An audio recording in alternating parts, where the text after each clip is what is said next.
আসসালামু আলাইকুম ফ্রেন্ডস। তো ফ্রেন্ডস সবাই কেমন আছেন? আশা করি সবাই অনেক অনেক ভালো আছেন।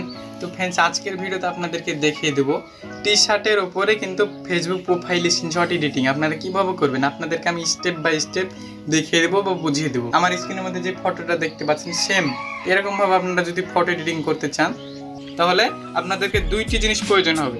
একটা জিনিসের নাম হলো PicsArt অ্যাপস। যদি ডাউনলোড না করা থাকে আমার ডিসক্রিপশন বক্সে লিঙ্ক দেওয়া থাকবে, সেখান থেকে ডাউনলোড করে নেবেন। আর আরেকটি জিনিস প্রয়োজন হবে আপনাদের ব্যাকগ্রাউন্ডটা আমার ডিসক্রিপশন বক্সে লিঙ্ক দেওয়া থাকবে, সেখান থেকে ডাউনলোড করে নেবেন। তো চলুন বন্ধুগণ আমরা মূল কাজে চলে যাই বা এডিটটা শুরু করে দিই।